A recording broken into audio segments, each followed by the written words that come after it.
And now, another episode of MMA Gossip with your boys. Boom, we're live, baby. MMA Gossip, what is this, episode 45? I didn't even check with you guys beforehand. I believe it's episode 45. Check us out on YouTube, baby. Our last video has 556 views and counting.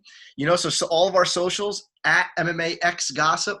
We're on YouTube, Apple, fucking Spotify, every single place you get podcasts, we are there. So check us out. We just got 100 subscribers on YouTube.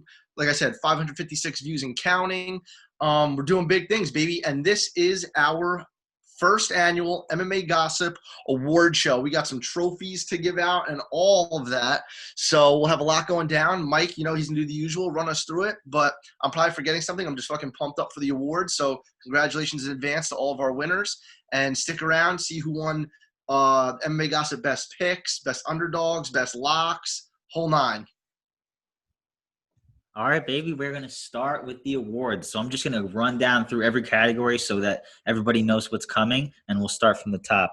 So we got Best Male Fighter of the Year, Best Female Fighter of the Year, KO of the Year, Best Submission, Best Fight, Best Round, Breakthrough Fighter of the Year, Most Improved Fighter of the Year, Best Journalist, Best Event, Worst Decision, Upset of the Year, and we got a couple other random categories that we added while we were going through our research. So we're just going to start with, I guess you guys, let's start with the most popular one. I guess I'm not trying to be like sexist here, but this is a male-dominated sport. So let's go with Best Male Fighter of the Year. Matt, what have you? So from all of mine, just to give you guys a heads up, I did winner and an honorable mention. I think Mike did too. Just, so many guys did great things this year and a tough year for everybody. So I wanted to give everyone their props that I thought deserved it. Fighter of the Year this year, I said Davison Figueiredo, and my honorable mention, I think you have to. Can't go 5-0 in a year, not have him in here, Kevin Holland. Almost made him, if he was a champion, I might have put him over the top, but what Figgy did and then fighting on fucking a month's notice, defending his belt again, even though it was a draw, it was an incredible fight. You got to give props where they're due. I did the opposite. So I gave Kevin Holland Fighter of the Year and gave Figueiredo honorable mention. Obviously, Figgy, is the champ. He fought 3 times, though, to Holland's 5. And like I said on the previous podcast, again, check us out. We'll link all that in the description. I think that I know that Kevin Holland went 5-0 from May to December. So that's in basically a 6.5, 7-month span. He had 5 fights. So everyone's giving Figueiredo props that he fought month back-to-back, but Kevin Holland basically fought 5 times in 7 months, which is nuts. 5-0 on the year. He could almost be like breakthrough fight of the year also, but we'll get to that later. So yeah, Kevin Holland, fight of the year. And Figgy, definitely, 1A, 1B. It's not really like a second place. Yeah, so I went I went the Matt route. I did Figueiredo as well because he fought 4 times this year. He fought Joe B twice and then Alex Perez and then. Oh, Joe B. I forgot. Yeah. So he defeated Joe B twice. And then he fought Perez and then tied with Moreno. So I feel like I have to give it to a championship caliber fighter who's dominating in all his wins. Despite the draw, that was his win to lose. And he's just phenomenal. He's just blowing my mind this year. So I feel like I have to give it to him. And yeah, honorable mention would be Kevin Holland for sure. We're all pretty much unanimous there. So Figueiredo, here's your beautiful award. Here's your trophy. Please respond to us, and we'll send you that trophy and a shirt. All right, on to Best Female Fighter of the Year, Matt. Best Female Fighter of the Year, I did Valentina Shevchenko. And honestly, I didn't do an honorable mention here. I got a better one than that, baby. Let's go. Dude, it's such a hard one. It's not hard. sexist, but it's not easy. When you're getting 2 females dominating divisions as much as Shevchenko and Nunez, and there's not much movement, it's I don't know. It's tough. It is tough. So again, me, Chrissy Bellator. I was trying to think outside the box here, but no female in Bellator really was deserving of this. So I have 2. I guess an honorable mention, right? So in the UFC, because again, these are MMA awards, not UFC awards. But I will put on my list. I put Amanda Ribas first as female fighter of the year. She went 2-0 this year. She beat Randa Marcos and Paige Van Zandt. And in her win over right, it was Randa Marco she beat, right? And then Paige. And when she beat Paige, she really that's almost like breakthrough fight of the year. She went 2-0. Her win over Paige was dominant, and then she really blew up on social media. So be doing interviews like crazy. Her personality is super addictive, and I just think that she's gonna do. I think this year she can be fighting for a belt real soon. So I'm excited for her. And then my runner-up was Kayla Harrison, fighting in PFL, and then all these and well, she's supposed to be fighting in PFL, but now she's fighting in Invicta, and her wins are dominant, like dominant wins. She's doing huge things outside the UFC. Granted, she's fighting at 155. She just dropped to 145, and I think besides Amanda Nunes, she's like the scariest woman on the planet. So we'll see what Clarissa Shields has to offer now that she's transitioning to MMA. But yeah, that's so my Amanda Ribas female fighter of the year, and Kayla Harrison honorable mention. All right, you guys are going to laugh at me for this one. Oh, God. I got to pick Lucky Lauren Murphy for female fighter of the year. It's not a bad pick. She fought 3 times this year. She beat Roxanne, and she was an underdog. She beat Andrea Lee as an underdog, and then she beat the shit out of that soccer man, Lilia Shakarova or whatever, submitted her. Handled them all accordingly. And, she was supposed to fight for the belt, and then she kind of got screwed over. So I got to give credit to where credit's due. She's 37 years old. You can even make the argument for comeback fight of the year because no one saw Lauren Murphy even staying in the UFC, let alone being a top contender. So I got to give a shout out to Lauren Murphy. All right, boys. Lauren Murphy. From Mike to you. From me to you. I'll send you a quick DM with a couple hearts and a kissy face. I know. All right. Up next, we got best KO of the year, Matt. If there was more controversy, I would have put more thought into this one, but I just don't see how you don't give it to Buckley, man.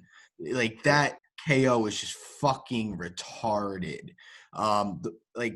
That's something you literally will not see that exact thing happen ever again. Lightning doesn't strike twice in the same place. You get your crazy flash one punch knockouts where the guy's flatline, which is going to be my honorable mention in a second. You get your wild spinning hook kicks. You get your head kicks.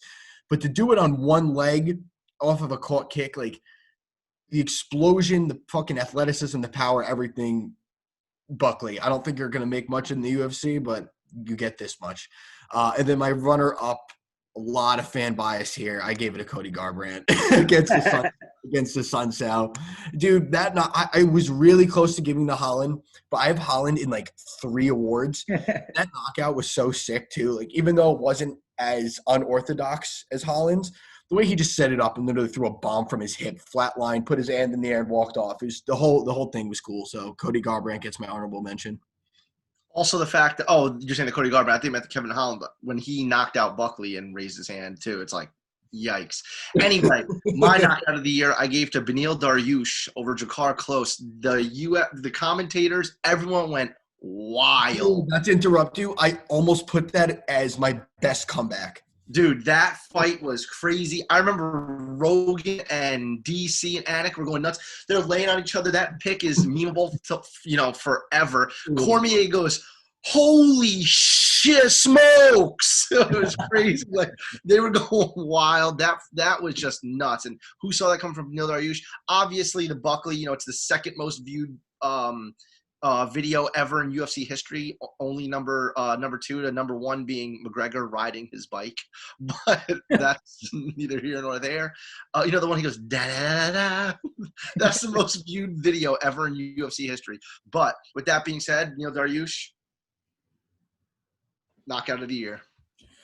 That's actually my honorable mention, the Dariush knockout, because that was just unbelievable. But I picked somebody that was kind of lower on the card, nobody really knew about, and he was an underdog. I picked Randy Costa's head kick knockout over Journey Newsom. Dude, you could hear the sound of that kick land, and Journey Newsom just died. It was just excuse me, my phone. It was just such an incredible knockout for a kid that I was so high on, and he was actually one of my underdog picks. I think he's got a bright future in 2021. Got a lot of hype behind this kid. He's like, if you follow him on Instagram, he's such a cool, casual kid, goofy guy. And so I picked him, and hopefully, definitely reaching out to him, and he hopefully responds. I'd love to send him a shirt to get him on the show. You were high on him, and Matt was high on marijuana. Okay, baby. Next category, we got best submission. I got a couple here, and I don't know which one to pick, so I'm just gonna make a pick when it's my turn. Matt. I could have done a couple here. Fuck, now I kind of want to – damn. Okay, so my first one, no recency bias here. Jimmy Flick over Cody Durden. Fucking late in the year, coming on hot. Losing the fight, too, like convincingly. And to pull off a flying triangle – definitely gets the nod there. And my honorable mention was you guys remember Ariana Lipsky, the knee bar against Luana Carolina? She's my runner-up. Yo, we'll come back to that one too in a different category. But go ahead. Yeah, so those two right there. That knee bar was nasty. She was screaming. As Sav says, Henzo always says, when they don't tap, they scream. Dude, well, that was absolutely my runner-up. That submission was crazy. It almost looked like she gave up her back for the knee bar. She sold out on it, and that was heavy. But would I be Chrissy Bellator if I didn't go that route? I'm giving my submission of the year to AJ McKee, submitting Darian Caldwell in the featherweight Grand Prix in Bellator. It was like, so I know in Eddie Bravo and 10th Planet, they call it like 100% or an 100%er, and they usually use it as a sweep, but he used it as like a neck/shoulder crank, and dude, that was so early in the first round, such high stakes, biggest fight of his life. Everyone's, can AJ McKee deal with the wrestler? And he fucking dealt with him in 1 minute. And now it's, fingers crossed, it's looking like it's going to be AJ McKee and Pitbull in the finals. So we'll fucking see. But AJ McKee, submission of the year. That's a good one, Chris. I'm kind of pissed at myself that didn't cross my mind, but I got two here, and I guess I'm just gonna have to pick one. So I'll say the runner-up first. I got to give Aljamain Sterling's submission over Sanhagen. That was just pretty fucking unbelievable, mostly because of just how dominant it was over such a high-caliber fighter. Like, that was some absolute domination on the mat, man. It was beautiful to watch. And the stakes. Yeah. Stakes too. And I guess my number one is just going to go to somebody that should have never got the submission, but it was just so beautiful. It was Jermaine Durandamy over Juliana Pena. I'm picking that one. I just thought it was just like nobody saw that coming. Everyone's like, oh, is she going to be able to handle the Pena's wrestling and grappling and submission game? And then Durandamy's like coming out as a 38-year-old striker and coming out there and doing work on her, man. I was just so impressed with her. I got to give her – it was just, if I'm not mistaken, it was a guillotine. And just put her out unconscious. It was beautiful. I loved it. I had one more that I'm just going to say it because I feel like it needs to be called out. When Figgy tapped Benavidez, with that rear naked choke, dude, he didn't tap him. He went out. In that, what made that submission more than how, it's a great sub, but fucking Benavidez's face is classic. Absolute classic. You'll see that on memes literally forever. That face made that submission. I was scared. Yo, his tongue, he looked like a dog that just got shot in the head. Like his tongue was How many dogs have you seen that have been shot in the head? Old Yeller, that's about it. Bro, that will be in Figgy's number one highlight forever. Forever. Old Yeller. This podcast took a weird turn. All right, boys. Next category. We got best fight. Here we go. Matt. I said Weili Zhang and Joanna, and my honorable mentions Poirier and Dan Hooker. I did the exact opposite. Well, same thing, but opposite. I did fight of the year was Hooker and Poirier because, dude, I actually just recently re-watched that, trying to find round of the year, and I was like, it has to be coming from that fight, I feel like. And I'll just say it now, too. My round of the year was round 2 of that fucking fight, dude. That was my runner-up. Bro. Dude, Poirier's against the fence, just eating every shot in the books, getting kneed in the face, and it's like, holy shit, Poirier's, just a dog. And then 30 seconds later, Poirier is throwing, as a southpaw, is throwing right hands across the octagon with his hands down, backing fucking Hooker up. Hooker's against the cage, eating big shots. Poirier is throwing from the fucking hip, Cody Garbrandt style. And I remember how heavy they were both breathing. Hooker's nose is already bleeding. Poirier's busted up. And I'm like, oh my God, it's the second round. Yeah.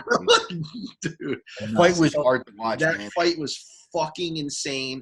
Quarantine too, so like you could hear every fucking punch and kick being thrown. Them digging deep. And when Poirier got kicked in the nuts twice, he gets kicked in the nuts and he gives him the face like, come on, man. And they let it rock, and then he does it again, and you hear Bisping on commentary go, oh, come on, dude, that's 2 in a row. And Poirier goes, come on, Hooker, listen to Bisping. I saw that UFC posted that last week. They're like, UFC brought us some weird commentary moments, and they had like 5 videos of like the who else did it? The Simone. Yeah, Simone. Yeah, because he said how big he looked. Yeah. Those interactions were cool. It's just nice takeaway from a weird thing. Yeah. And I mean, honestly, dude, savages. Poirier and Hooker, round and fight of the year and round of the year coming from the same fight for me. Yeah, I went traditional too. I picked JJ and Wiley, man. I just remember watching that at your house, Chris, in January, right? That was early, yeah. And that was before we even started the podcast. Remember I said JJ won that fight? I was very convinced. Yeah, you were. Dude, it was close. It was close. It was close. But it was just such a phenomenal fight between 2 115-pound girls. It's just like, yeah. That's why I gave it to them more than Dustin, is because I feel like at that weight class, it's harder to put on that kind of a show that early in the year too, where recency bias doesn't kick it out of the conversation. I agree. All right, boys. So let's just get to the best round. My round is actually different from any of these fights. So I'm eager to hear what you guys have to say. Matt, what's your best round of the year? My best round was Josh Emmett Burgos round 3. And like Chris just said, Poirier Hooker round 2. Dude, that's a good one. I didn't even think about that one. That was a fantastic pick, Matt. Yeah. That fight was sick. Sorry, boys. I'm all over the place over here. For all our listeners, I'm just walking around like crazy because we lost our kitchen table and chairs and no couch. So I'm sitting on a fucking chair in my room with my exercise bike seat as my table. Yeah, if you can't tell, we're selling everything to fund this podcast because we're trying to make it big. We quit our jobs. The sponsors, if you're listening. No, actually, I just got up because I had to plug in my fucking work laptop that's dying. Yeah, guys, Mike just bought a house. He's going to have to pay his mortgage, so we need a sponsor. We need a couple sponsors. Help me out here. I'm still waiting for the fucking appraisal. Help the boys out. Chris, what's your best round? I mean, you already said it, right? Sorry. Hooker and Poirier, yeah. I mean, I was even trying to, dude, it was just wild. Like, even round 5 of Weili and Joanna, even though it wasn't, like, a banger round 5, they just emptied the fucking gas tank, so that's definitely an honorable mention. Burgos and Emmett, epic pick by Matt. That was a little outside the box. Great fucking pick. Yeah, I'm going to give it to fucking Hooker and Poirier. Honestly, any round of that fight you could do. Same with Felder and Hooker. So, Hooker – most durable fighter or something. I felt weird leaving Felder and Hooker out of like this whole thing we're doing. Yeah. It doesn't feel right. Props to them. Yeah, Hooker's got that durability for sure. My best round of the year, which I think you guys might put in a different category if I'm not mistaken, is I'm going to be Dwight Grant and Daniel Rodriguez, round 1. Dude, I thought about I swear to God, Mike, sorry to cut you off. I thought about doing that, and I was like, oh, maybe that's comeback of the year. Like, that's what I thought. I thought you guys would put it in comeback of the year, but just for one round, I was just like, oh, just like constantly going back. And it was only a few minutes. It was only the first round, but it was by far the most exciting round of the year I've seen. It was unbelievable. And I think me and Matt both picked Dwight Grant to win. He's a fucking asshole. But listening, Matt said you're a fucking asshole. And good for Rodriguez, but then he kind of showed up against who did he fight recently and lost a really close decision to Dalby. Oh my God! Oh no, he didn't lose that fight. That's why I was like, who did he lose a close decision to? He won that fucking fight. Yeah, he won that fight, but he also didn't like show up either. He won, but he was just like that was just like a shit fight. Yeah. So, all right, that's it, baby. Next category, we got breakthrough fighter of the year. Matt. Breakthrough fighter of the year. Once again, we're back to Kevin Holland. Went 5-0 this year, finished it up with a bang, knockout of the year candidate over a guy that's, even though he's on a pretty bad skid right now, definitely the biggest name he's fought. Made a huge Jacare, for those who for some reason don't know. But made a huge statement to close out the year, and I'm really pumped to see what he does next year. I have 2 honorable mentions. This is so weird. We all like think alike in some way. My honorable mention 1 was Amanda Ribas. And so Chris Hatter is his female fighter of the year. And my other one is Bryce Mitchell. I like that answer. Wow, that's a great pick. Yeah. So for breakthrough fighter of the year, I went pretty simple. I put Chimaev. I just felt like he went from nothing to one of the biggest stars in the UFC. Like, he's just getting promoted like fucking crazy. So, I mean, they're all over him. He just pulled out of his fight literally this morning. So, have they announced it's got to be COVID, right? They haven't said yet, right? They didn't said, but I mean, injury, COVID, something. But anyway, I mean, he just went on a tear. I think, what did he go, 3-0 on the year? He beat Riz McKee, Mearshart, and Fat Boy from SBG, John Phillips. Oh, John Phillips, yeah. So, I mean, dude, props to him. He just came through like a bat out of hell. Fight Island, fought back-to-back weekends pretty much, want real quick succession. And, yeah, Chimaev, I mean, he just came through like a storm, and I'm excited to see what he's going to do in 2021. Hell yeah. My breakthrough fighter is going to be Marvin Vettori. Hear me out. I know he's been – I almost did it. He's been around for a while, but not like this year, man. Like, he skyrocketed from, beating Carl Robertson and then beating Hermanson the way he did, man, was just so impressive. Like, he is officially on the map. He's always been, like, on the edge of the map, trying to creep his way in, having a couple, decent decision wins here and there. And then, he's always got that Izzy split decision, his claim to fame that he always likes to bring up, even though I thought he clearly lost that fight. But here he is, man. He's fucking here, and he's ready for the big boys. And I wasn't sure that he was before that Hermanson fight, but, man, he's here, man. It's exciting. All right, baby. Next one. Most improved fighter of the year. I got 2 for this, and these are actually my 2 most favorite picks I've made in the entire list. So, most improved, Matt. I have a weird one here, and he only fought once this year. But I think the way that he fought and the way he came back was just turned down all the doubters. I think all 3 of us were on that doubting train. I know who you're going to pick. Go ahead. Got to give it to Brian Ortega, man. The way he came back against Korean Zombie completely shut out not all the negative things I have to think about him, but most of them. And it finally got me excited to watch him fight again. Like, every time his name would come up and talks, I'd just be like, man, like, I didn't care to see him again. But after that, dude, like, no one was picking him to win the fight. And the way he did it, he outstruck him. He beat his fucking ass. Dude, I'm pumped to see what Brian Ortega has in store for 2021. And especially if he's healthy and stays active, man, because he adds a whole different type of animal to that division with his jiu-jitsu and his obviously improved striking. It could be a fucking problem for people. And where are we at?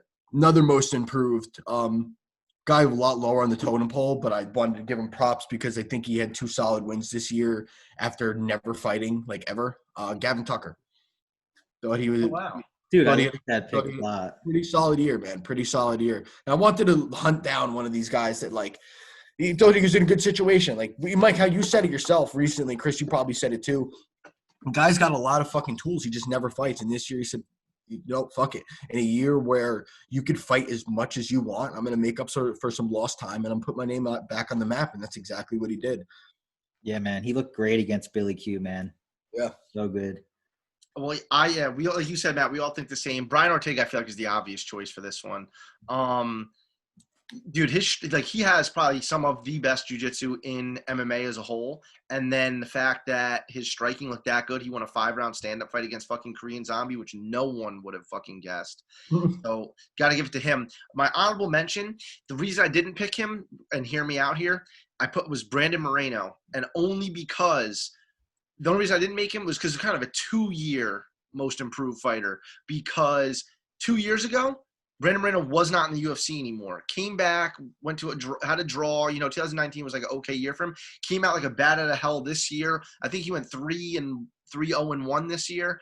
and went to a draw with Figueiredo when he was a 3-1 dog. So Brandon Moreno, definitely an honorable mention, although it was a 2-year improvement. Props to him. I like that pick as well. So I got 2 here. I guess I got to pick one. I guess I'll give it to most improved fighter. I'll give it to Neil Magny.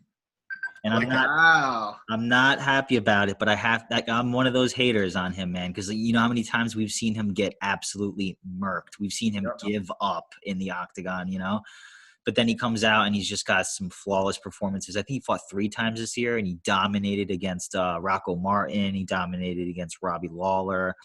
He dominated against one other person I can't remember, but it was definitely in 2020. And he is officially a fucking problem at 170. Like, you can't say he's not. Like, he's a bad stylistic matchup for a lot of fighters. And he proved why his physiques and it can be a problem for anybody. And he actually put it to use as opposed to prior performances where he just kind of gets run over. And my next one, this is the one I'm excited to talk about, is I love Alistair Overeem, man. He continues to defy time. He continues to improve, and he continues to seek. He always tries to get better, man. You would think at 41 years old or whatever he is that he's just like, okay, this is the best I'm going to be. But no, he still ventures out to different camps. He still has different game plans. He still executed like a pro. And just when everybody's counting him out after getting, knocked out in the last second by Rosenstruck, he comes back and wins 2 fights in 2020. So I got to give him most improved. He's constantly improving for a guy that's been fighting for probably more than half his life. I actually respect that, Mike. I like that a lot. Yeah, I was really feeling that. And the thing is, too, with him, they fed him to the wolves and tried to make him a stepping stone, and he said, fuck you. So I like that. Yeah, he beat – this year he beat Walt Harris and Augusto Sakai, right? Yeah. Yeah, both impressively. Both very good, impressive wins. So props to him. Who's he fighting in 2021? Off the top of our head, he does have a match. Overeem has Alexander Volkov. Oh, really? I didn't even see that. Yeah, it's a good fight. I feel like I didn't. Maybe there's so much fucking going on. Even though there's nothing going on right now, there's always something going on. Always. Crazy. Never forget what Mike said after the Walt Harris Overeem fight. What happened? We're not saying it on the podcast. Dude, All right, next category. We have Best Journalist of 2020. I know Matt went the analyst route. So, Matt. I almost gave it to Bloody Elbow. Yeah, okay. I did analyst. I did DC. And I had Rogan here. And I switched it because I was like, you know what? Rogan's it's such a bias. And it's more I'm just pumped to listen to him talk on pay-per-views and just be high and entertain me. The amount of hate he gets is crazy. Mind-blowing. It's crazy. I see people online I cannot wait for Rogan to retire. The UFC is going to be better off without Rogan. And it's I would honestly say, it's 70-30 hate to love. I'm like, bro, you guys are tripping. They're only hating just to hate. It's not him, you know what I'm saying? Tripping. But I did take him out, and I gave it to a guy that I felt like needed some love on the show, Paul Felder.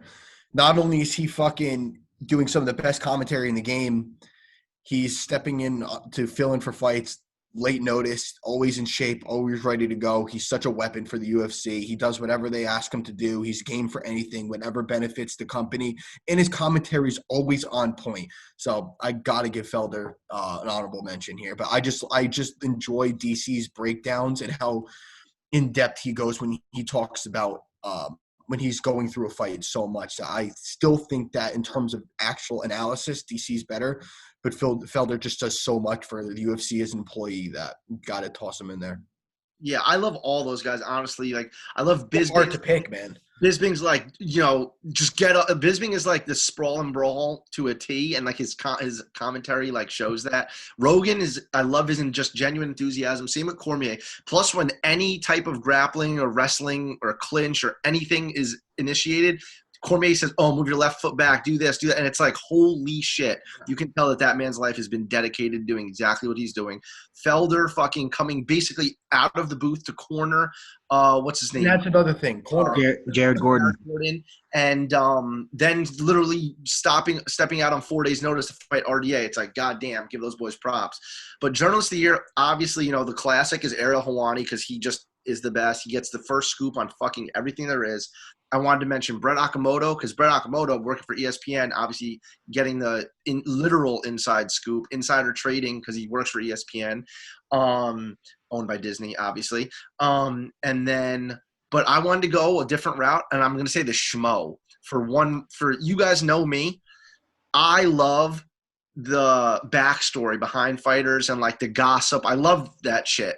And he really gets down with these guys on a personal level. Like Henry Cejudo loves him. You know what I mean? Like guys like that go back to like Sean O'Malley loves him. And Yoel Romero loves him. He has a really loyal group of guys, and he can interview over and over and gets the inside scoop and goes to their house, makes them comfortable. He started a podcast called the Schmo Zone podcast, and I watch that, and he's, him and Helen Yee just doing it together. I think he's great, and I think that he brought something fucking different, and it's just, I appreciate that shit rather than, well, are you nervous for your fight? Yeah, obviously they're fucking nervous for your fight. Oh, but how was training camp? Good. You know what I mean? Like he fucking mixes it up, and I appreciate that big time.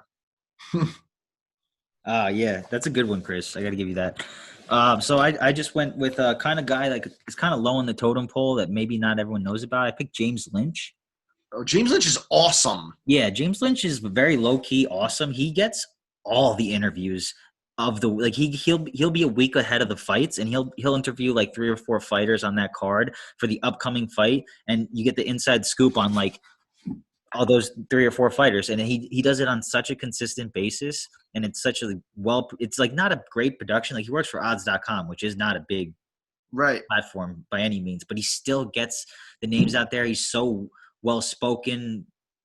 He just very underrated guy that I give a lot of credit to. I always watch his interviews because he always gets the inside scoop on the upcoming fights, and I feel like I'm not going to say not anyone else, but he gets it more often, and he doesn't get enough credit for doing it because he puts the work out there, man. And I'm pretty sure he only has like 20,000 followers on Twitter, which is not that many for such a guy that gets that many interviews.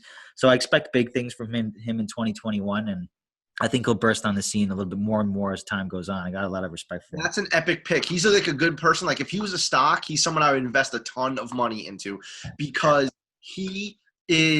we should have tried to have him on the show or something because he's the type of guy, like he gets a lot of fighters before there's someone. Like he interviews half the guys in the prelims and then knows stuff. I see him post stuff on Twitter that I know about them going to the fight that I would have never known.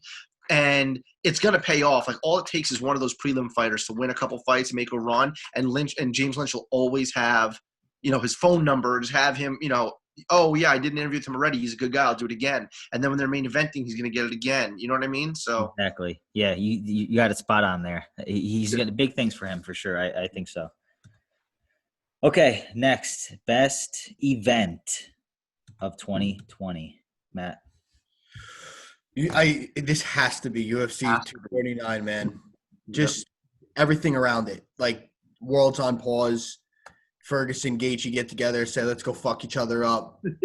Dana White does Dana White things, and just when the world says no, he says, fuck you. I'm literally going to do exactly what I want. Dana, the New York Times is saying this. Dana, the president's saying that. Actually, he wouldn't because he's normal. Dana Fauci saying, fuck all of them. I don't care. I'm going to be the first one with sports back. I'm going to put on a banger of a show. I'm going to go buy an island. I'm going to keep putting on shows. But UFC for just 4 hours in the middle of all this brought everyone together to finally start watching sports again, fucking live, not some bullshit that's recorded. Live sports, everyone's betting again. People are getting together like, the fights are back on. Let's get together with the boys. It was such a great time for an awesome card. And then honorable mention, Figgy and Moreno on 256. That card was just sick, man. Like, I just hold – it's hard because I like to pick a pay-per-view when I look at these events because you're paying for the pay-per-view. Like, you're paying $60. So it sucks when you pay that $60 and it's a poopy pay-per-view. But to me, that it absolutely delivered. You get the fighter of the year and a contender for fight of the year. All the other finishes on the card. Definitely props to UFC 256. Close out the year. Yeah, I mean, 249 has to be it. Like, has to be it. I don't need to say again what Matt just said. World on pause, and then the UFC just fucking did it. First sport back, best sport back, Boom, UFC 249. And then honorable mention, UFC 251, the first fight in the Flash Forum in fucking Yaz Island, Fight Island, whatever the fuck you want to call it. They did it fucking big. They did it right. They did it big. They bought an island, ton of marketing. Every single person that I know that even watched a fight one time was hitting me up, like asking me about it. Are they really going to fight on the beach? Just the buzz around it was fucking sick. And I think 3 title fights, right? So just, dude, props to them. They fucking did it. Mine's going to be a little bit more low-key with Joe B versus Figueiredo 2 card. It had a lot of – it was when Figgy was finally established as being like, okay, damn, he's for real. And it also had like a lot of undercard fights that were actually super exciting. So it had like – remember Joel Alvarez, that huge underdog against Joe Duffy was sick. That was when Arman Sarukian burst on the scene as a savage. And then you had Askar Askarov versus Pantoja. That fight was nuts. Lipsky had that nasty knee bar against Carolina. Fiziev did the Matrix against Dukazy. Hermanson got the heel hook against Gaslam. And obviously Figgy put Benavidez to sleep. So like that was like my like swaggy card that like I tried it because I knew you guys were going to pick the pay-per-view the crazy ones. I tried to find one that had like just a swag lineup. Yeah. And I chose that one. Joe B. Woodley card was epic too. And to break some news on the podcast, boom, Brett Okamoto, Kevin Holland, Derek Brunson, March 20th, headlining. He's going to fuck him up. Yeah, that's the point. That's exactly what Dana White is hoping. Yeah. Yo, Brunson better not pull a rabbit out of his house and just flash knock him out. What? Isn't a rabbit out of his hat? Yeah, it is. Better not pull a rabbit out of his ass. Yeah. What is it? So what's up next, Mike? Worst decision. Oh, Joe Benavidez is trying to fight Figgy again. Chris, I want you to go first with this one. Are you going where I think you're going? Yeah, I'm going to Bellator. You're going to Bellator for Taiwan Claxton and JJ Wilson. That's good. Dude, I knew you were going to say that. When I was looking at it, I was like, what was the worst decision I could think of? Like, and that came to mind. I started fucking dying laughing. I didn't think you would think about it, but then I was like, oh, Matt remembers all his bets. So that was my runner-up just because me and you both had big money on it and got fucked. That was dude, I had a 6-fight parlay. That was the 6th piece of the parlay. I was positive it was going to hit, and I got Taiwan Jackson had like 8 minutes of control in the first 10 minutes of the fight, and they scored like one of the rounds for fucking absurd. But my actual pick is going to be Song Yadong taking a win away from Marlon Vera. I really did think Marlon won that fight. I thought it was pretty clear. Song Yadong at the end of the fight was like, and Marlon Vera's like, yeah, now Song's name, and he was like looking around like, I just got a fucking gift. So I think that their reactions gave away a lot. So Cheeto. Who's that one fight that we all lost on in the middle of the summer to a really bad decision? It was on like Fight Pass. It was like the first fight in the card. I thought it was Dos Santos. Who the fuck did he fight? I'll think about it. Let me see. Who did he fight? No, wasn't it? No, it's not Youssef Zalal. No. Fuck, it's really good. I'm like, you could go. Wasn't it an Andre Ewell fight? No, I thought it was Martinez versus Ewell. A lot of people thought Jonathan Martinez beat Ewell. Yeah. Yes. I thought it was Zaleski Dos Santos and Muslim Salikov. Oh, that was bad too. That was bad. I had a 10 fucking fight parlay and I missed by 1. That fucking split decision. Dude, I bet $10 to win like 4,000. And that blew it early in the night, and then all the way to the pay-per-view. I went 9-1 on my parlay. Dude, that's brutal. I remember I was on Ewell, and I thought Martinez won, but I bet Ewell. Mike, you were on Martinez, and you were pissed. Yeah, that's exactly what happened. But Martinez came back on the scene and beat this shit out of Almeida? No, yeah, beat his ass. Yeah, beat his ass. All right, my worst decision of the year was Kay Hansen and Corey McKenna. Like, dude, Kay Hansen won that fight, and it was unanimous. It wasn't even like a split decision. It was just like, I think it was one of those, who's that shit judge? Sal D'Amato. Sal and Chris Lee. Chris Lee. Yeah, Chris Lee. I think he's the one who fucked it over.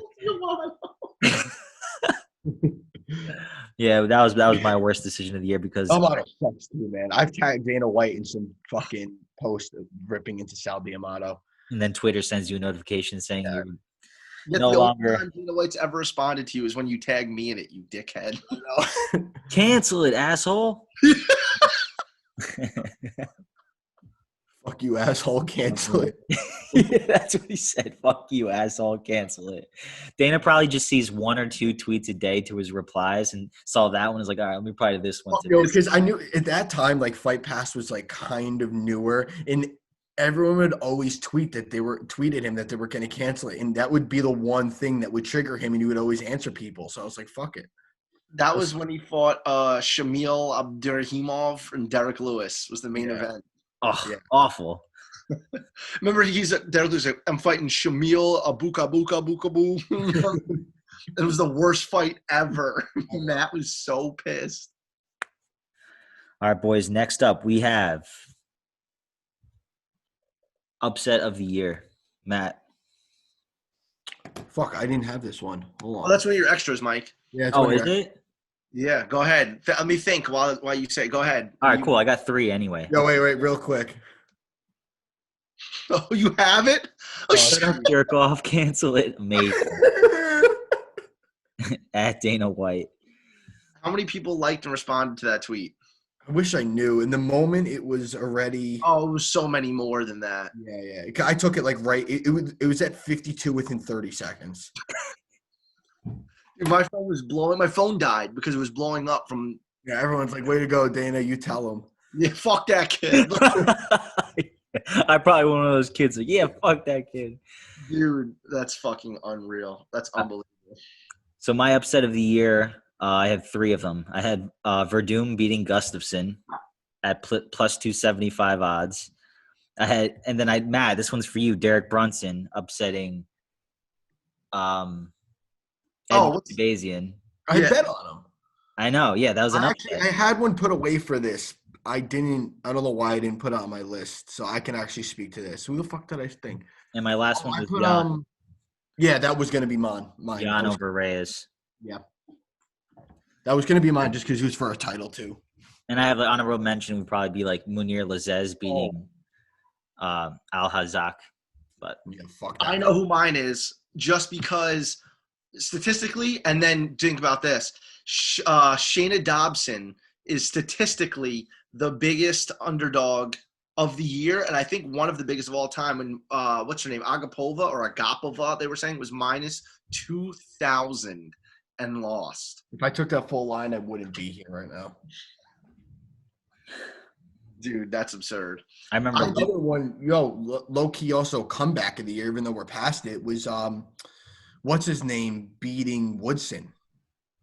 Oh yeah, Juliana Rosa. Oh, Gina Rosa. Oh my God, the way he That was did a it, big one. Plus 700, and he beat him in the fucking last round. Yeah. that was epic, man. Good for him. I added one, you guys. I did best referee. Do you guys know off the top of your head? I did I this. can't say who was the best. I can't recall. You know.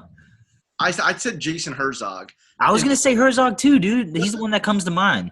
I mean, Big John McCarthy is obviously the gold standard. Obviously not a referee anymore.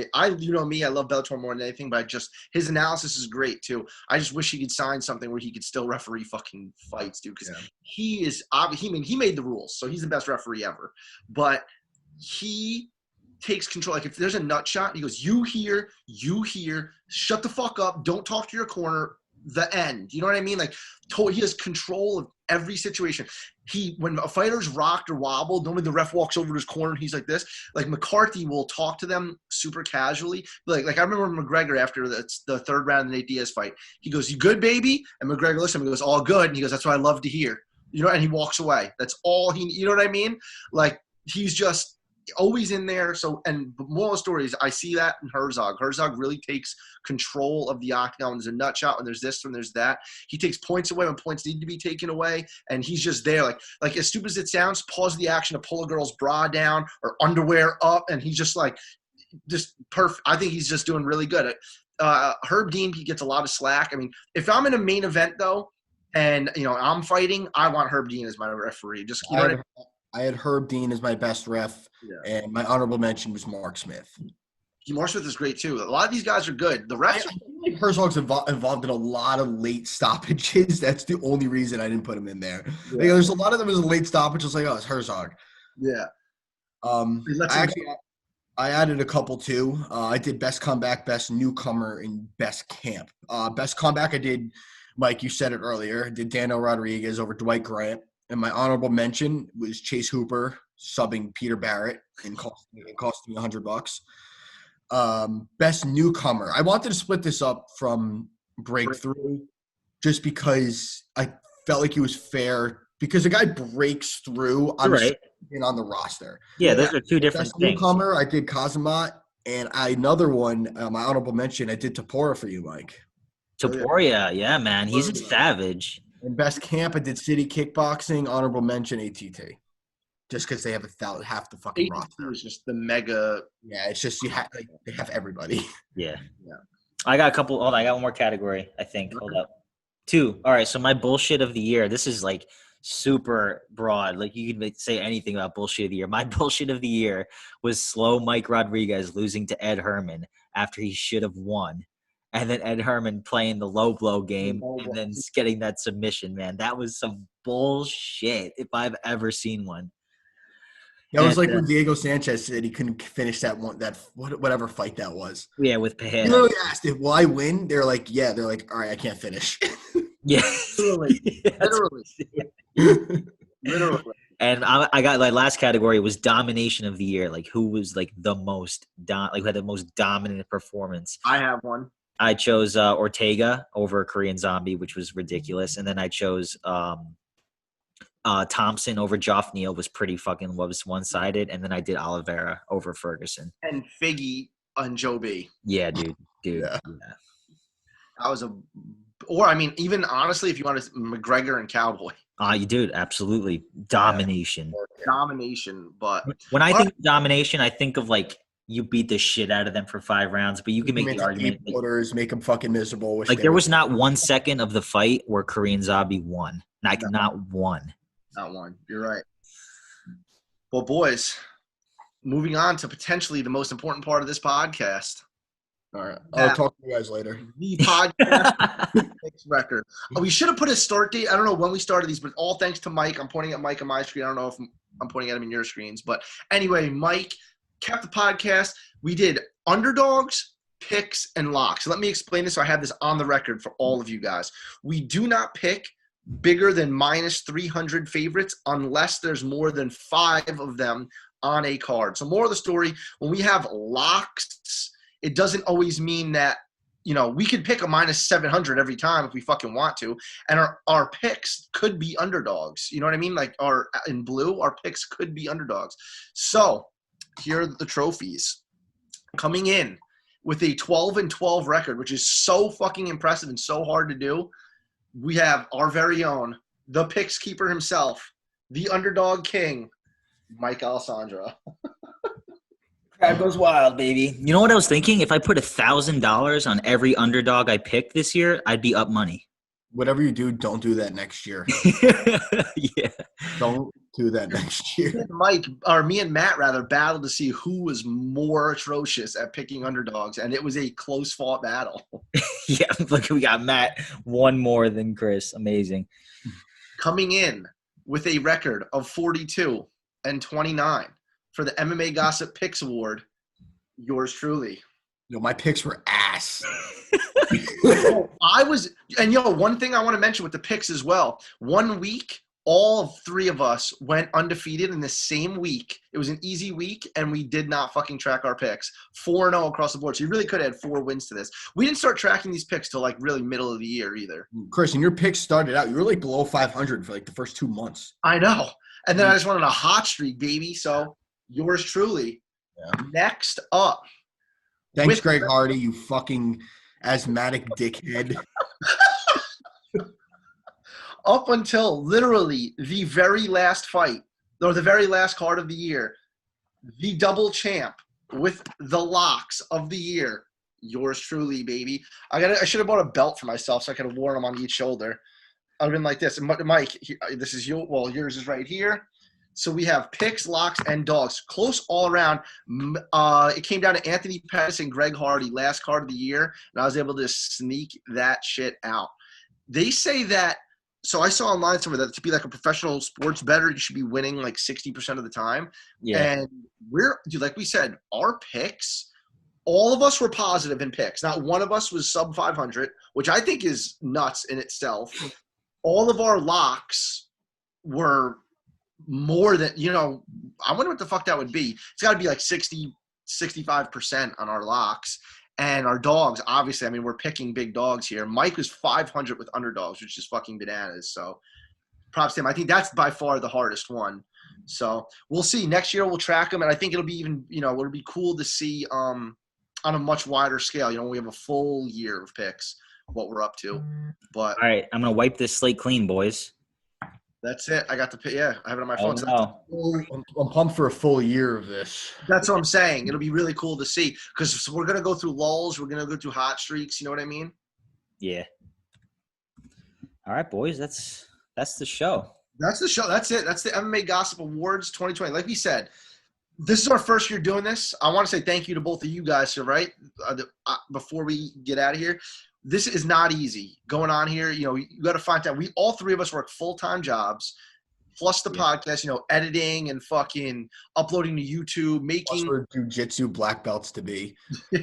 Yeah. We all train during the week, but it's just, dude, it's a lot. Like it's not. not. You think about it too. This whole quarantine shit started like 3 weeks after we started, like worst timing. We had to figure out how to do this without meeting up with each other. Like it was not easy. We were doing this on Zoom. Yeah, our first 9 episodes were in person, and then here we are. We were even meeting during quarantine and still fucking doing it because, trying to keep the podcast alive. We're not stopping. I'll be doing this when I'm 100 years old. So, multiple times a week. Like we said, I should check what our videos up to, but MMA Gossip on YouTube, really trying to grow the YouTube channel. We're going to be editing more. We're going to be uploading more videos. I'm getting on the Conor McGregor video. If any need a little tutorial on how to tie your jiu-jitsu belt, I can show you that and more. I mean, thank you guys because I know it's not easy. You know what I mean? Trying to coordinate. Well, all three of us have busy fucking lives. Mike just bought a fucking house. Yeah. There's a lot of shit going on. So thank you to you guys and anyone who's still listening to this fucking video. Thank you. And anyone who came on the show this year. Oh, yeah, we got a big shout out to all the fighters, fucking Frank Camacho, all those guys, man. Yeah. Elite, Brendan Allen. Phil Caracappa, Brendan Allen. I don't even know how many we had in the show. Dude, I got it right here. We got Dennis Paiva, Jordan Griffin, Trezano, Phil Caracappa, Brendan Allen, New Jersey Betting Guru, Raising the Rufus. Dude, that's awesome. Yeah. We got 433 followers, which, at the beginning of the year, obviously we had 0. So we're getting there. We're getting there, growing slowly but surely, and our YouTube our views are going up. So join get on the train while it's going up. If you want a shirt, DM us on Instagram. We'll hook you up for shizzle. And yeah, boys, that's it. Twitter, Gmail, Instagram, YouTube, Apple, Spotify, whatever else there is. That's it, baby. Happy New Year. Peace the fuck out 2020.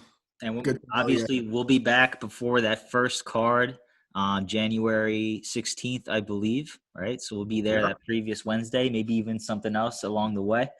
And, be well. Happy New Year's, everybody. Keep loving the sport. Don't listen to Bloody Elbow. We're not politically correct, and we don't care about your feelings. Peace. All right, peace.